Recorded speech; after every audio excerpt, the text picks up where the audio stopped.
Hey, welcome back. I'm the Book Guy, and for the last few weeks we have been talking about sci-fi series that you might like to read. And today we're talking about one of the all-time greats, a classic that has shaped sci-fi in all the decades since its first publication and still influences the genre to this day, Foundation by Isaac Asimov. There are 7 books in this series, and it's actually kind of wild how they all fit together.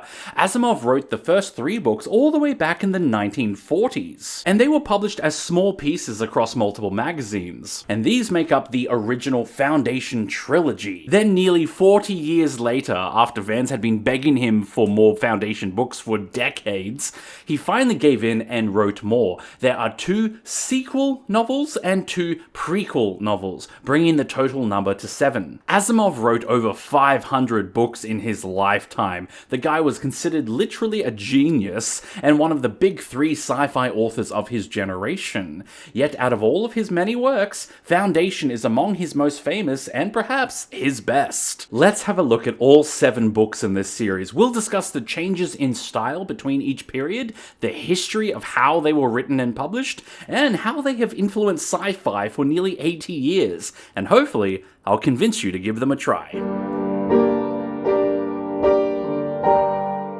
It's 40,000 years in Earth's future, and humanity has spread into a galaxy-spanning empire with trillions of lives. And yet, one brilliant mathematician has predicted the end of it all. Harry Seldon has created a new branch of mathematics known as psychohistory. By combining human psychology and the study of history, Seldon's new mathematical formulas can anticipate what's going to happen next in each society based on its current trajectory. In effect, he can predict the future. And Harry predicts that the Empire is going to collapse, causing a dark age for humanity that will span 30,000 years. But Seldon also has a plan. He believes that he can stop this dark age, or at least limit its length of time to a mere 1,000 years, through the creation of the Foundation. This will be an institute of knowledge, education, and scientific learning, gathering all of humanity's best minds to push the boundaries of technological advancement. The Foundation will be like Noah's Ark, carrying humanity through the galaxy's 1,000 years of darkness and out the other side. But even Harry Seldon and psychohistory cannot predict every challenge the Foundation will face in the future. Now, we're going to do things a little bit differently here today. Each book in this series is very unique, and the story changes style and direction several times. So today we're just going to go through each book chronologically and see what makes each of them special. There's something I heard over and over again about Isaac Asimov, that his books were not exactly novels, they were ideas. That he liked to use sci-fi to explore concepts and conduct thought experiments. Now that I've read more Asimov, I don't think that statement is true for every book. He did write some fantastic novels with genuine stories, but many of his books are all about ideas, and the first Foundation novel is absolutely that. It's a thought experiment. The first book was actually published in 4 short stories in the Astounding Science Fiction magazine, with these 4 titles in these 4 issues. However, it wasn't until 1951 where these were all collected into one edition and officially called the Foundation novel. At the time, Asimov actually wrote a 5th part to the story, The Psychohistorians, as a prologue to kick off the whole adventure and give it all a sense of continuity. These 5 stories occur over about a century or 2, so we don't have many returning characters between stories because of the time jump, and the plots revolve around different problems that stand in the way of scientific progress, and members of the Foundation are working to overcome them. So again, it's a thought experiment. For example, there's a government who sees the Foundation and their science as a threat to their power. There are several planets who want to use the Foundation just to get their hands on nuclear weapons. There's a religious group who sees the Foundation's science as taboo, borderline blasphemy. And in one case, the Foundation have to literally hide their technology under the guise of mysticism and magic in order to get people to take them seriously seriously. Now, some of these thought experiments can be slightly dated. For example, the story that features nuclear power was written in 1941, even before the Manhattan Project, when nuclear power was still purely theoretical. And yet, many of the issues discussed here are timeless. They are just as relevant today, in a world where whole governments deny scientific fact, and institutions of learning and knowledge have to overcome many of these issues all the time. This is a fascinating book, although it can be a little dry and academic at times, with some long discussions around scientific ideas without much happening on page. Many of the scenes in this book are people just sitting in rooms discussing ideas. Yet the ideas themselves are rich and worth exploring today, although the next two books change this style. The next two books do have a few things in common with Book 1. They were also originally published in smaller parts in the Astounding Science Fiction magazine through the mid-1940s, and they focus a lot on the thought experiment angle. However, there are a few key differences that set them apart from Book 1. The first is that these stories are much longer. For comparison, Book 1 has 5 parts, and they are very much just short stories, whereas Books 2 and 3 both have 2 parts, and they are longer form novellas. This means that we spend more time with the characters, get to know them, and see their development. And instead of skipping through multiple ideas in quick succession, we sit with one idea and see it played out in more detail and with nuance. In short, these two books have more actual story. Another big difference is that these stories were no longer self-contained. They were more serialized, and just like many serialized stories, they always tend to end on a bit of a cliffhanger, because it's, oh, come and read the next one. For example, when the parts that later became Book 3 were published, the stories were originally entitled Now You See It, and Now You Don't, showing how they were linked together. So each of the 4 novellas across these 2 books very much lead into the next one. And finally, the story is still all about threats to the Foundation, but they're not just concept and ideas now, they're more practical threats. So Book 2 is split into the General and the Mule.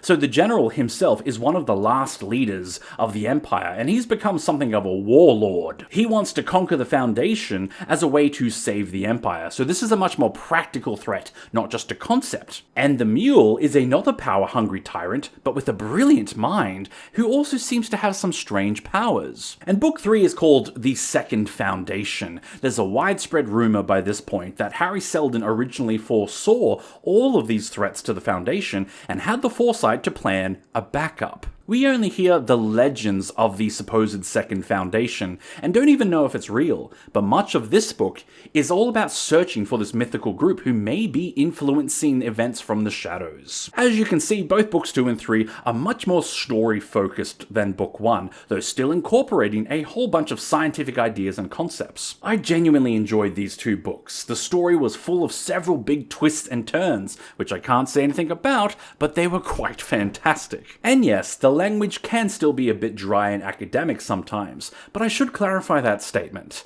Asimov is brilliant at explaining complex ideas in very simple, easy-to-understand language. There is an incredible efficiency to his prose. He's not hiding his information behind inaccessible language. He's teaching. Asimov once said this about his own writing style: "I have an informal style, which means I tend to use short words and simple sentence structure. This grates on people who like things that are poetic, weighty, complex, and above all, obscure."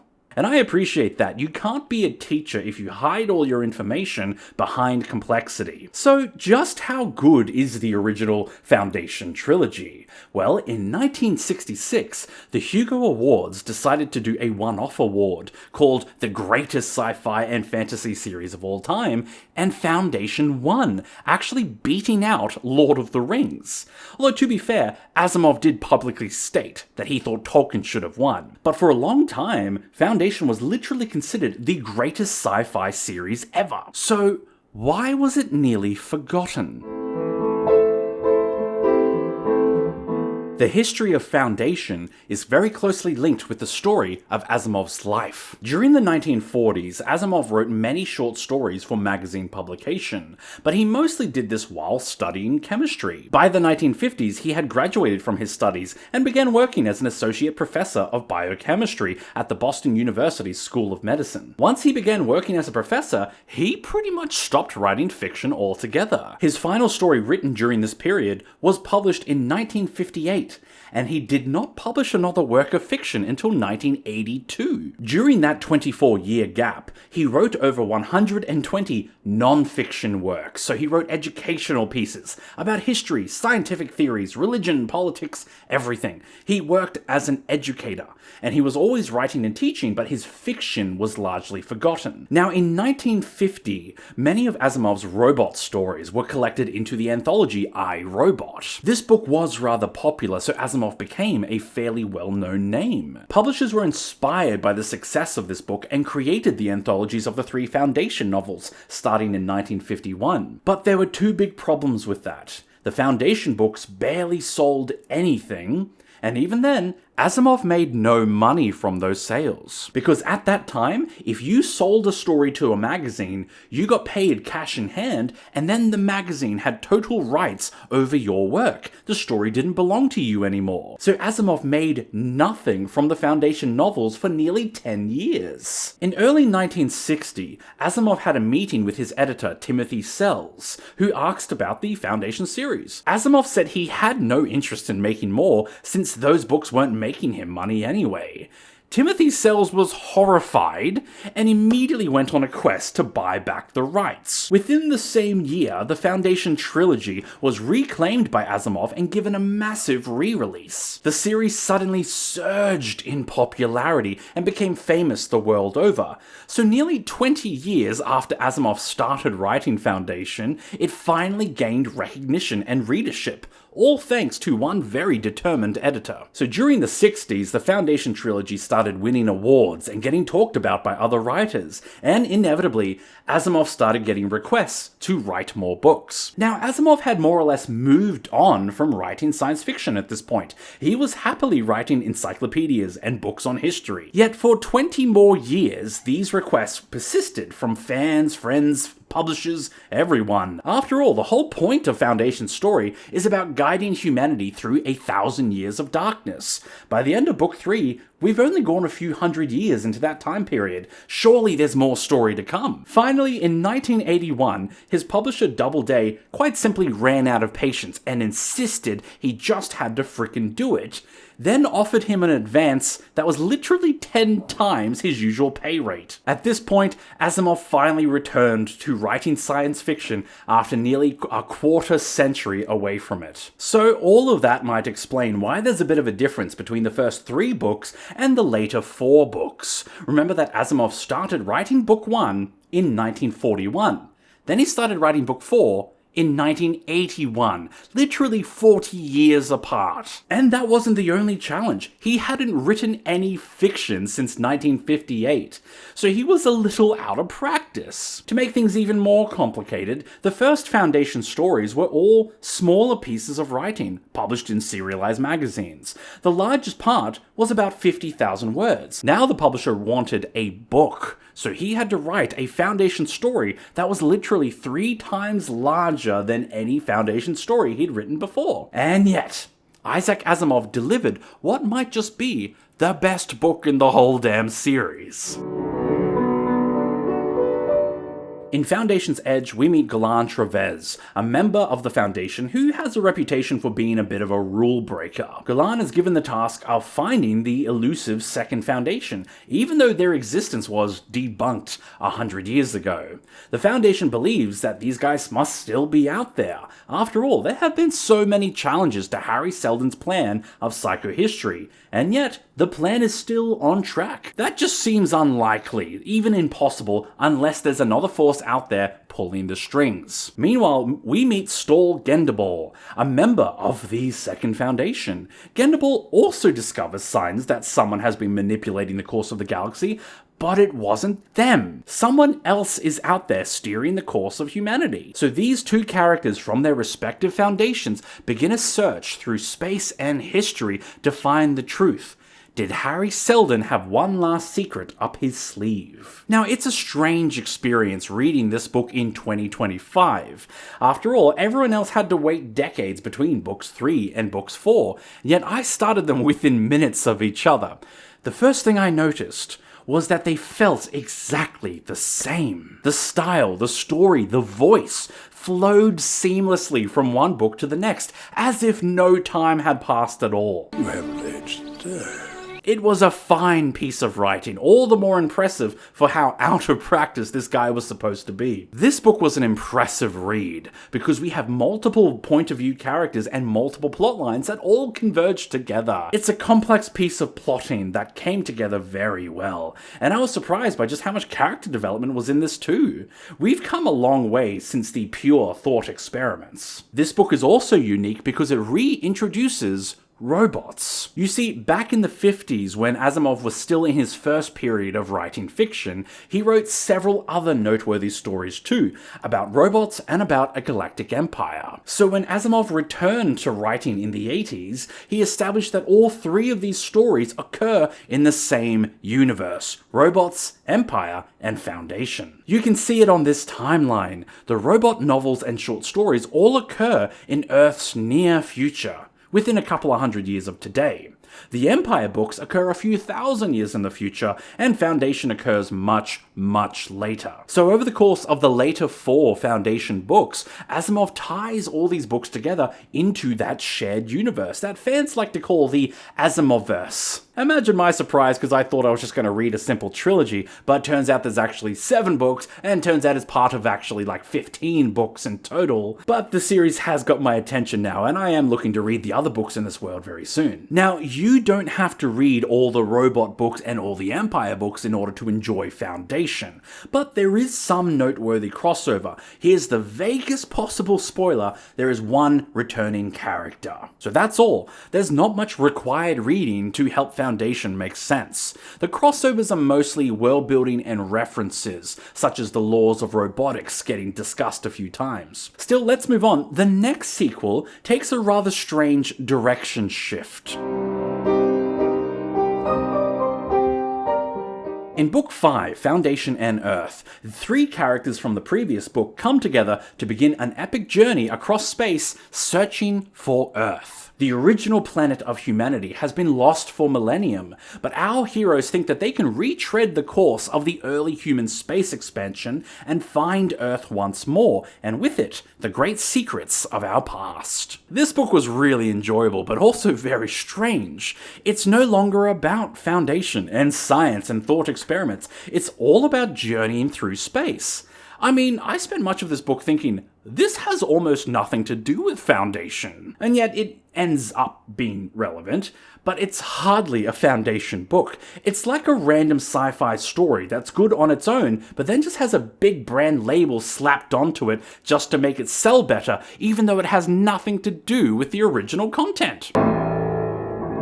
That said, it's a good story on its own. This is a small crew on a journey across several lost worlds, where they search for clues as to when it was inhabited and what happened to the people there in the past. This is very much a Odyssey storyline, but also a bit of mystery, tracing the spread of early humans into the stars. We meet several lost civilizations of humans and see how their culture has changed over time. In many ways, this has the most world building and exploration of all the Foundation series. There is one interesting plotline I want to flag. Our explorers find a race of people who are all intersex and reject the concept of gender. It's surprisingly decent representation. Now yes, there are a few cringy scenes where an intersex child wants to ask all the adult explorers about their genitals. Commander, tell me about your sexual organs.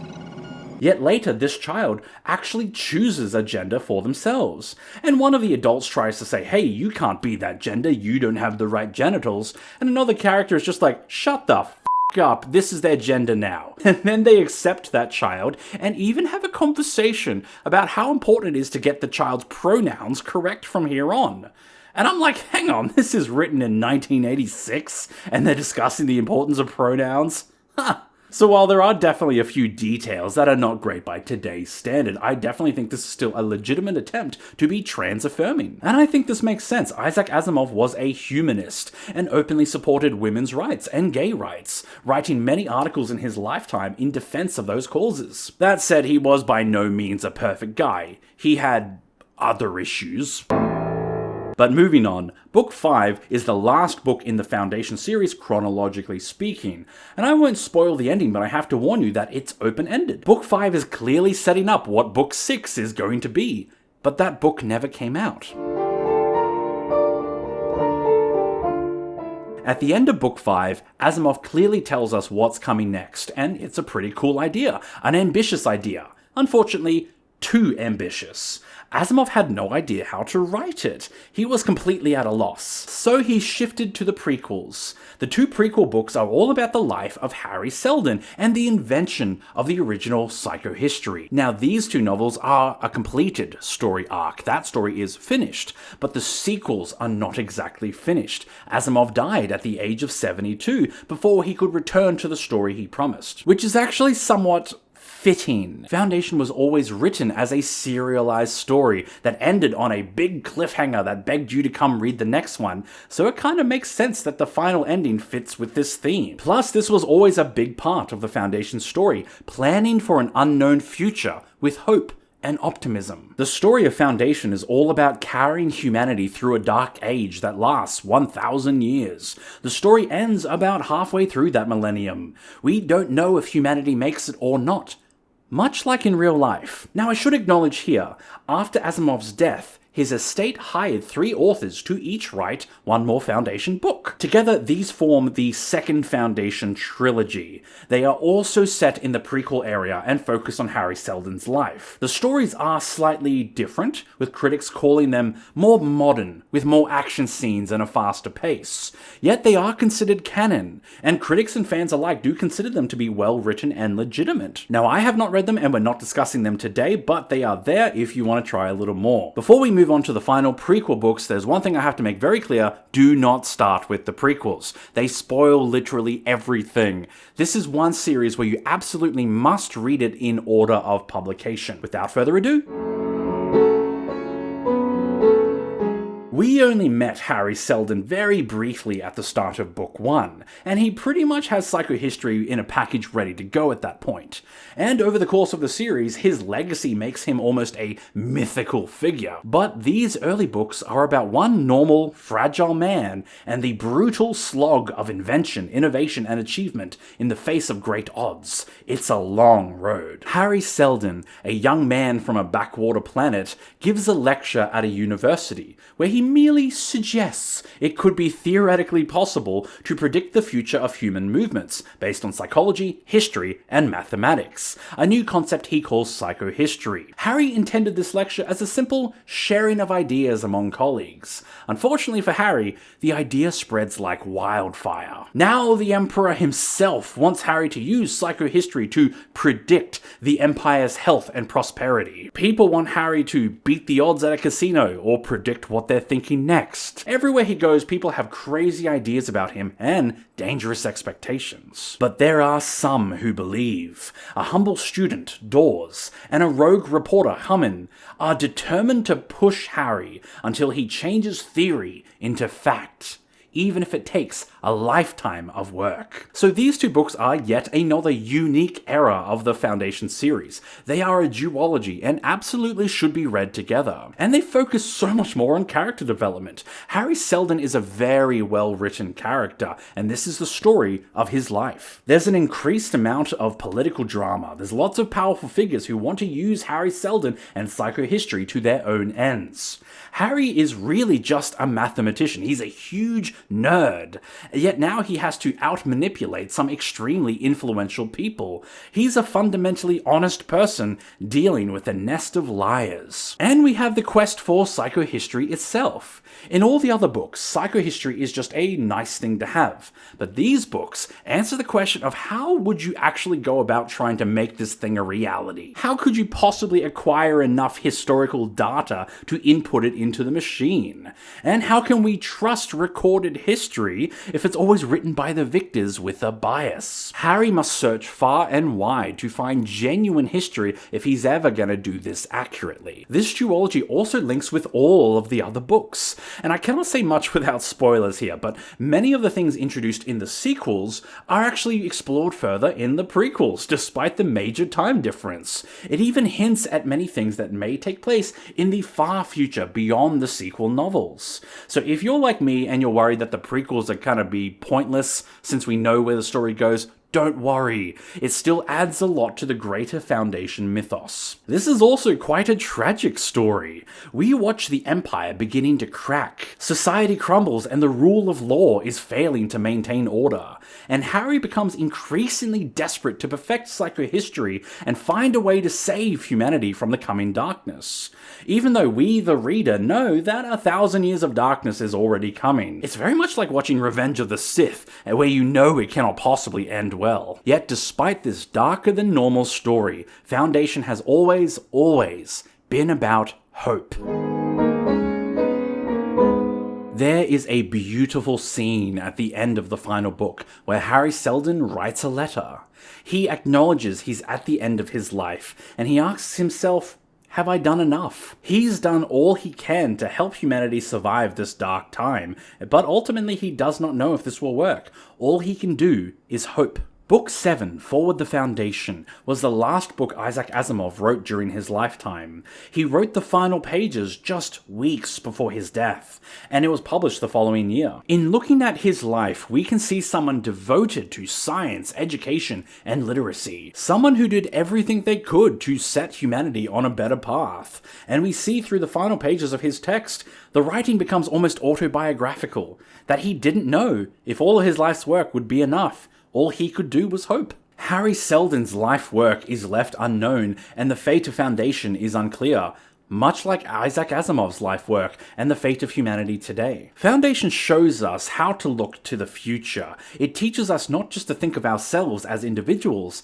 but to think as humanity, as one whole collective. Where are we all going? Will all of humanity survive dark times, or will we fall into anarchy and barbarism? There have been many sci-fi authors who paint some bleak pictures of the future. In many ways, Frank Herbert wrote Dune, in part, as a rebuttal to Foundation, choosing a much more cynical worldview of what our future might look like. And yet, this is still the legacy of Foundation. The firm belief that we can be fully aware of the potential darkness of humanity and have no idea what the future will hold, yet still look to the future with optimism. Foundation has been influencing the sci-fi genre for over 80 years now. We see direct references like the holophoner in Futurama, a musical device that creates pictures, which came directly from Foundation and Empire. And we see subtle references like Star Wars being all about hope. As George Lucas said many times, that story always has to be about hope. In that sense, it perfectly embodies the spirit of Foundation. Ultimately, science fiction is all about the possibilities of the future, whether bleak or blissful. Foundation shows us that being hopeful does not mean being naive and idealistic. We can be fully aware of the complexities and harshness of both humanity and the universe, and yet we can still be hopeful. There are still paths to greater learning and cooperation. Humanity can stand together if we overcome our baser instincts. And maybe, just maybe, the future will turn out alright. Well, thanks for watching. This officially wraps up our series on sci-fi books, and I hope you've enjoyed it. Our next project is going to be a little bit different. I'm starting some video essays on writing difficult topics. We're going to take a deep dive into the topics of democracy and propaganda, looking at how these topics have worked throughout history, through the world today, and how they can be used in stories. Those are going to be slightly more complex, so I hope you don't mind waiting a little bit longer than usual for the next video. If this video has helped you at all, I would love if you could let me know and subscribe for more. If you want to go the extra mile, please check out my shop, my Patreon, or my own books, The Immortal Investigations. Thanks again for watching, and I will see you again very soon. Bye!